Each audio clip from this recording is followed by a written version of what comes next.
বাহিরে প্রচণ্ড শীত, আর এই শীতে চা খাবো না তা কেমন করে হয়। তাই তো রনি আমাদেরকে নিয়ে চলে আসলো নদীর ওই পারে গরম গরম চা খাওয়ানোর জন্য। তো রনির সাথে আমি সহ আছি দেলোয়ার, আরও আছে মেহেদি, তো আরও রয়েছে আকাশ। আকাশ একটু বাহিরে, তার জন্য ওষুধটা পরেই নিলাম। তো এই মামার দোকান আজকে আমরা চা খাবো। দেখতে পাচ্ছ আমাদের চাটা রেডি করছে। তো ফার্স্টে চায়ের কাপে চিনি দিয়ে নিয়েছে, এখন দুধ দিচ্ছে, আরো যা যা যাবতীয় জিনিস লাগে তাই দিবে।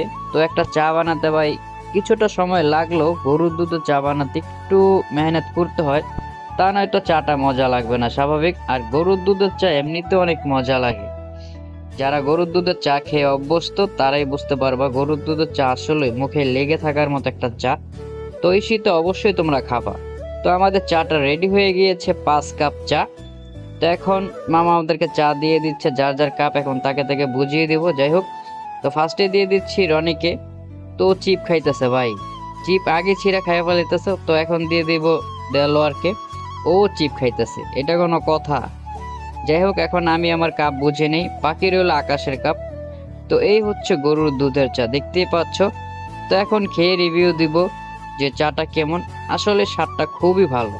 কথা বলতে বলতে আকাশও চলে আসলো, ওর চা ও নিয়ে গেল, ও সাথে সাথে আবারও বাইরে চলে গেল। যাই হোক, তো এই মামার চায়ের দোকানের সম্পর্কে এতক্ষণ তো তোমাদেরকে বললাম, নদীর ওই পারে এইটা।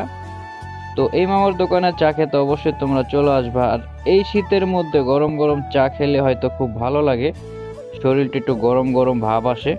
আর গরুর দুধের চা যে একবার খাইবে তার মুখে অবশ্যই লেগে থাকবো। যাই হোক, অনেকে অনেক দোকানে চা খেয়ে থাকো, তাই বলবো নদীর ওই পার হলো এই মামার দোকান, একবার হলো তোমরা আসবা, ভাই সত্যি বলতে মুখে লেগে থাকবে।